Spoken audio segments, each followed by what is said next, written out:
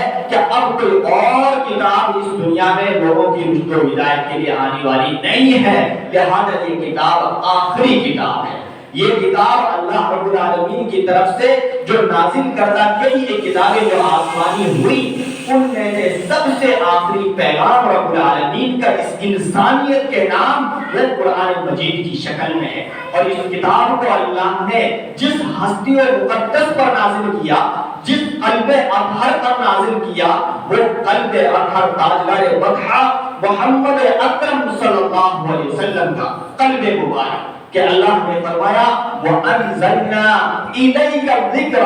لِتُبَيِّنَ لِلنَّاسِ، کہ اے نبی ہم نے اس کتاب کو آپ پر اس لیے اتارا ہے تاکہ آپ لوگوں کو اسے سمجھا دیں، لوگوں کو اسے بتا دیں کہ تمہیں جینا کیسا ہے، تمہیں پڑوسیوں کے تمہارے ذمہ کیا حقوق ہیں، تمہارے ماں باپ کے تمہارے اوپر کیا حقوق ہیں، تمہیں لین دین کے معاملات کیسے کرنے ہیں، تمہیں عبادت کیسے کرنی ہے۔ اللہ کے اس کلام کو سب سے پہلے آپ خود سمجھا دیں، مفسر قرآن سب سے پہلے آپ خود ہیں اس کلام اللہ کے، وَأَنزَلْنَا إِلَيْكَ الذِّكْرَ لِتُبَيِّنَ لِلنَّاسِ، کہ ہم نے اسی مقصد کے لیے اس قرآن کو اتارا ہے۔ اور میں نے اسے قبل ذکر کیا تھا کہ رب العالمین نے چونکہ آپ سے بڑا کام لینا تھا، آپ کے قلب اطہر پر اپنی آخری کتاب کو نازل کرنا تھا، اس لیے ایک ایک پل کی خود رب العالمین نے آپ کی جو دیکھ ریکھ کی، آپ پر نظر رکھی کہ کہیں میرے نبی کے تعلق سے لوگوں پر بدگمانیاں نہ ہو جائیں، کہیں کسی زندگی کے کسی موڑ پر میرے نبی پر کوئی انگلی اٹھانے والا نہ بن جائے، اس لیے ہر ناحیے سے، ہر اعتبار سے اللہ رب العالمین نے شروع ہی سے نبی کائنات صلی اللہ علیہ وسلم کو بنایا، سنوارا، کہ تاکہ قرآن کریم نازل ہو تو اللہ کے اس کلام کی آپ صحیح معنوں میں جو ہے اس کا ایکسپلینیشن کریں، اس کی توضیح اور جو ہے تفسیر آپ صلی اللہ علیہ وسلم بیان فرما دیں۔ اس لیے اللہ نے اپنا کلام آخری نبی محمد اکرم صلی اللہ علیہ وسلم کے قلب اطہر پر نازل کیا، وَأَنزَلْنَا إِلَيْكَ الذِّكْرَ لِتُبَيِّنَ لِلنَّاسِ، اور یہ بات بھی جان لیجئے کہ قرآن کریم عربک زبان میں ہے. کیوں؟ اس لیے کہ جس ہستی پر اللہ نے قرآن نازل کیا ان کی زبان عربک تھی. محمد اکرم صلی اللہ علیہ وسلم آپ ایک عربی نسل تھے، آپ عربوں میں پیدا ہوئے،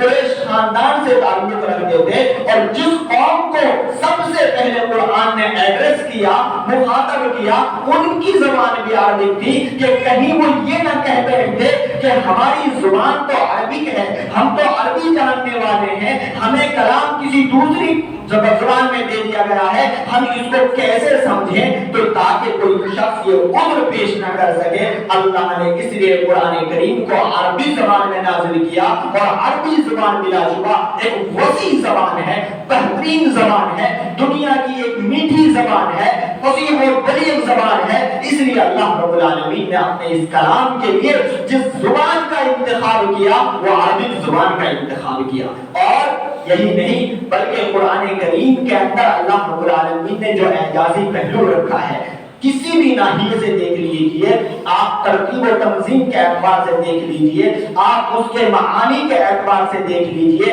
آپ اس کی ترتیب اور جو ہے اس کے اعتبار سے دیکھ لیجئے، اس کے اندر جو چیزیں بیان کی گئی ہیں، سائنسی جو دریافتیں بیان کی گئی ہیں، جو اس زندگی کے گزارنے سے متعلق جو حقائق بیان کیے ہیں، وہ تمام تر اپنے آپ میں ایک اعجازی پہلو رکھتے ہیں. یہی وجہ ہے کہ مختلف ناحیے سے اس انسان کو جھجھوڑا گیا اور اسے اس بات کا قائل کیا گیا کہ یہ انسان کا کلام نہیں ہے. لوگوں نے کہنے کی یہ سب کوششیں کی تھی کہ محمد خود بنا لاتے ہیں، اپنے ساتھیوں کے ساتھ مل کر کے بنا لاتے ہیں. اللہ رب العالمین نے ان کو چیلنج کیا، اگر تم اس کلام کو انسانی کلام کہتے ہو تو اس کلام کا جواب لا کر کے دکھا. تو ہر اعتبار سے انہیں اس بات پر مجبور کیا، انہیں قائل کیا کہ یہ کلام کسی انسان کا کلام نہیں بلکہ یہ رب العالمین کا کلام ہے. قرآن کریم چونکہ آخری کتاب ٹھہری، اس مقصد کے تحت اللہ رب العالمین نے اس کی حفاظت کا ذمہ بھی خود لیا. قرآن میں اللہ فرماتا ہے اِنَّا نَحْنُ نَزَّلْنَا الذِّكْرَ وَإِنَّا لَهُ لَحَافِظُونَ، کہ ہم نے ہی اس ذکر یعنی قرآن کو اتارا ہے اور ہم ہی اس کی حفاظت کرنے والے ہیں. ایک جگہ فرمایا لا يأتيه الباطل من بين يديه ولا من خلفه تنزيل من حكيم حميد. اس میں باطل نہ دائیں سے داخل ہو سکتا ہے، نہ بائیں سے داخل ہو سکتا ہے، نہ سامنے سے آ سکتا ہے، نہ پیچھے سے آ سکتا ہے. ہر اعتبار سے اللہ نے اسے محفوظ اور معمول کر دیا ہے. ایسی بات نہیں کہ لوگوں نے کوششیں نہیں کی، کوششیں کی کہ قرآن میں کچھ گھٹا دیا جائے، کچھ بڑھا دیا جائے، لیکن وہ تمام تر کوششیں ناکام ہو گئی. کیوں؟ اس لیے کہ اللہ رب العالمین نے اس کلام کی حفاظت کا ذمہ لیا ہے. تو اللہ رب العالمین نے اس کلام کو محفوظ اور معمول رکھا. قرآن کریم اللہ رب العالمین نے نبی کائنات صلی اللہ علیہ وسلم پر جو نازل کیا، تھوڑا تھوڑا کر کے حسب ضرورت وقت کے مطابق تقاضے کے حساب سے اللہ رب العالمین نے اپنے اس کلام کو تقریباً 22 سال 8 مہینے کے اندر نازل فرمایا. آپ کو معلوم ہے کہ نبی کائنات صلی اللہ علیہ وسلم کو اللہ نے جو نبی بنایا وہ 40 سال کی عمر میں بنایا. 63 سال کی عمر میں آپ صلی اللہ علیہ وسلم کی وفات ہو جاتی ہے. تو کل جو نبی کا پیریڈ ہے نبوت کا وہ 23 سال کا پیریڈ ہے. گویا پوری زندگی جو نبی کا جو پورا نبوت کا پیریڈ ہے، اس میں کلام الہی تھوڑا تھوڑا کر کے ضرورت کے حساب سے نبی پر نازل ہوتا رہا. اور اس طرح سے 22 سال 8 مہینے کا تسلسل کے ساتھ کلام اللہ جو ہے نازل ہوتا رہا، یہ تسلسل لگا رہا. تو اس طرح سے اللہ رب العالمین نے اپنے اس کلام کو نازل فرمایا. قرآن مجید سے متعلق یہ بات بھی جان لیں کہ قرآن مجید کے اندر 2 طرح کی صورتیں ہیں. کچھ صورتیں مکی کہلاتی ہیں اور کچھ صورتیں مدنی کہلاتی ہیں. مکی صورتیں وہ ہیں کہ جو ہجرت سے پہلے نازل ہوئی. اس کے تعلق سے بہت ہی سیدھا معاملہ ہے کہ جو ہجرت یعنی اللہ کے رسول صلی اللہ علیہ وسلم نے اپنے صحابہ کو لے کر کے جو مکہ سے مدینہ کی طرف رخ کیا، تو یہ ہجرت کا معاملہ جب پیش آیا، اس سے پہلے جو کلام اللہ نازل ہوا وہ صورتیں مکی کہلاتی ہیں، اور جو صورتیں ہجرت کے بعد نازل ہوئی وہ صورتیں مدنی کہلاتی ہیں. دونوں صورتوں کے مضامین میں بہت بڑا نمایاں فرق ہے۔ مکی صورتوں میں عموماً آپ دیکھو گے اعتقاد سے متعلق گفتگو ہے، ایمان سے متعلق گفتگو ہے کہ اللہ پر ایمان کا کیا مطلب ہے، جنت اور جہنم کے اندر کیا ہے، جنت اور جہنم پر ایمان لانے کا کیا مطلب ہے، فرشتوں پر ایمان لانے کا کیا مطلب ہے، اللہ کی کتابوں پر ایمان لانے کا کیا مطلب ہے، رسولوں پر ایمان لانے کا کیا مطلب ہے، اچھی بری تقدیر پر ایمان لانے کا کیا مطلب ہے۔ مکی صورتوں کے اندر عموماً فیض پر جو ہے محنت کی گئی ہے، انسان کے عقیدے کو بنانے پر محنت کی گئی ہے کہ وہ اعتقادی کو چھوڑے، وہ شرک سے اپنا ناطا توڑے، وہ غلاظت اور گندی ذہنیت سے جو ہے اپنا رشتہ توڑے۔ اس چیز پر جو ہے پوری محنت کی گئی ہے، اور آپ جانتے ہیں کہ یہ محنت 1-2 سال نہیں، اس ٹوٹل 23 سال کے عرصے میں پورا 13 سال کا جو ٹائم ہے یہ مکی دور کہلاتا ہے۔ اس پورے 13 سال کے اندر اس بات پر بھی محنت کی گئی کہ لوگوں کا ایمان خالص ہو جائے، لوگ شرک سے بچنے والے بن جائیں، توحید کے مت والے بن جائیں، اور یہ کہ بتوں سے ان کا رشتہ جو ہے دور ہو جائے، بدعقیدگیوں سے ان کی ذہنیت جو ہے پاک و صاف ہو جائے۔ اس تعلق سے پورے 13 سال تک جو ہے محنت کی گئی۔ یہی وجہ ہے میرے بھائیوں، ہم اہل الحدیث کے یہاں بھی سب سے زیادہ جو محنت ہوتی ہے وہ اسی چیز پر ہوتی ہے کہ چونکہ اللہ کے رسول صلی اللہ علیہ وسلم نے سب سے زیادہ محنت توحید پر کی، اللہ کو ایک ماننے، ایک سمجھانے پر کی۔ اللہ کے رسول صلی اللہ علیہ وسلم نے قرآن کریم میں اللہ رب العالمین نے لوگوں کو یہ بات سمجھائی کہ اللہ رب العالمین پر ایمان لانے کا کیا مطلب ہے، وہ اکیلا خالق اور مالک ہے تو کیسے ہے۔ اس نے مختلف نشانیاں اس کائنات کے اندر جو ہے پھیلائی ہیں، اس لیے اللہ فرماتا ہے جگہ جگہ افلا ينظرون الى الابل كيف خلقت والى السماء كيف رفعت والى الجبال كيف نصبت۔ یہ پورے مضامین آپ پڑھتے چلے جائیے۔ ان فی خلق السماوات والارض واختلاف الليل والنهار لآیات لأولي الألباب ومن آیاته ان خلقکم من تراب ثم اذا انتم بشر تنتشرون۔ وقت کی وجہ سے میں ان آیات کا ترجمہ نہیں کر پا رہا ہوں، وجہ اس کی یہی ہے کہ چونکہ ان آیات کے اندر مقصد یہی ہے سمجھانا کہ ان آیات کے اندر اللہ تعالیٰ نے اس انسان کو اس بات پر جھنجھوڑا ہے کہ وہ غور و فکر کیوں نہیں کرتے۔ یہ شب و رات کا آنا جانا، یہ جو ہے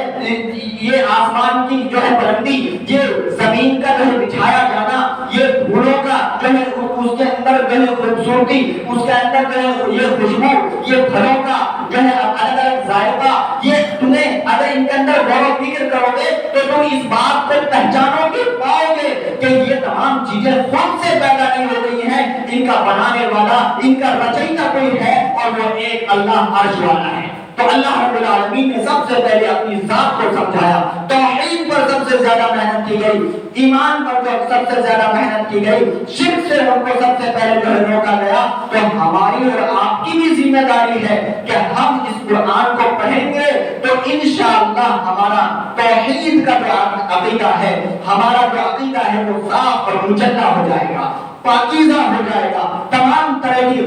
غلاظتیں، بدعتیاں، بدگمانیاں، بدعات اور خرافات، ضلالت سے ہمارا رشتہ ناطا ٹوٹ جائے گا، اور ہم ایک ایسے پلیٹ فارم پر کھڑے ہو جائیں گے جس پلیٹ فارم پر اللہ کے رسول صلی اللہ علیہ وسلم نے اپنے فالوورز صحابہ اکرام رضوان اللہ علیہم اجمعین کی جماعت کو، مسلمانوں کی جماعت کو کھڑا کیا تھا۔ یہ کہ بعد میں چل کر کے ہم نے اپنے آپ کو ڈیوائڈ کر لیا کہ کوئی اپنے آپ کو کسی امام سے جوڑ لیا، کسی نے اپنے آپ کو جو ہے کسی جگہ سے جوڑ لیا، کسی نے اپنے آپ کو کوئی نسبت دے دی، یہ بات کی نسبتیں ہیں۔ سب سے پہلے ہم اللہ کے رسول صلی اللہ علیہ وسلم کے ماننے والے ہیں، ہم مسلمان ہیں۔ ومن احسن قولا ممن دعا الى الله وعمل صالحا وقال انني من المسلمين۔ یہ ہمارا نعرہ بلند ہونا چاہیے۔ اللہ فرماتا ہے اس سے بڑی، اس سے بہتر دعوت کس کی ہو سکتی ہے جو اللہ کی طرف لوگوں کو بلائے، اور جب ان سے پوچھا جائے کہ تم کون ہو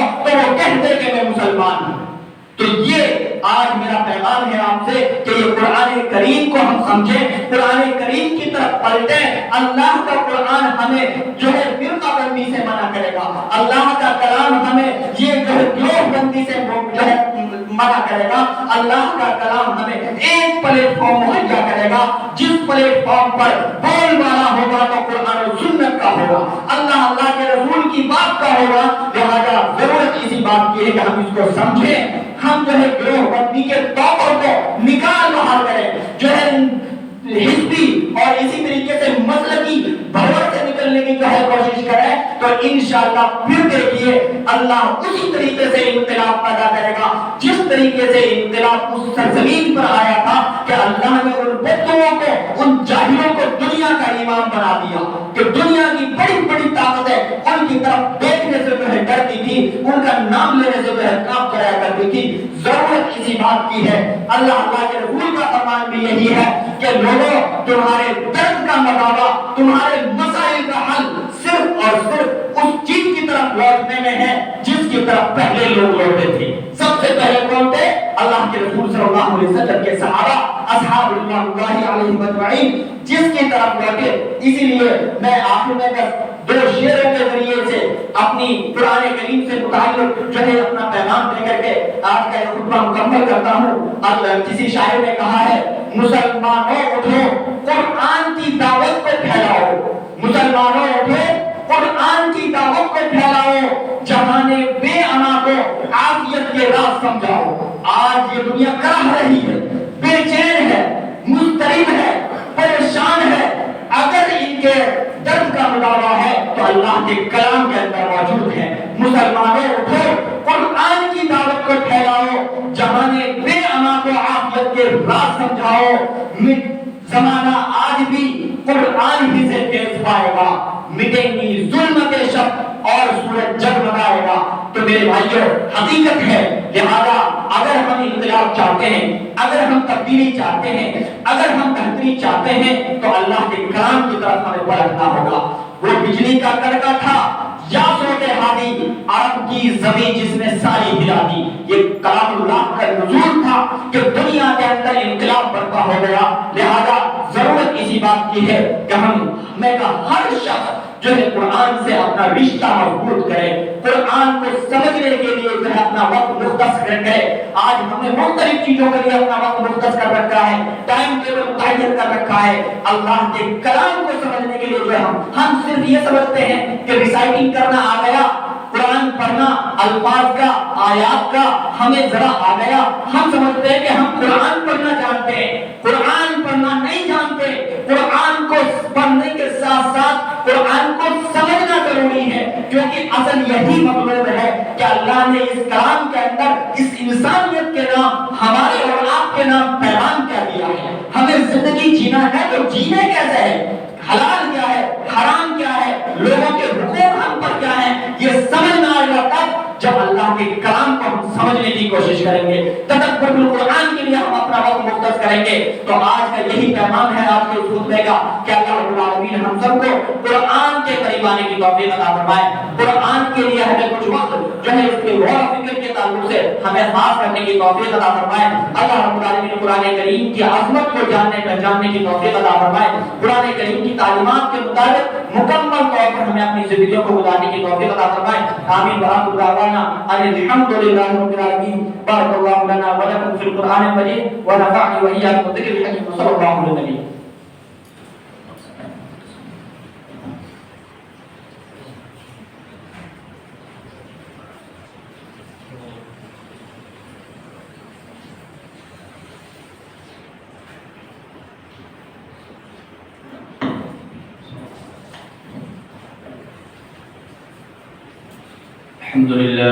الحمد لله نحمده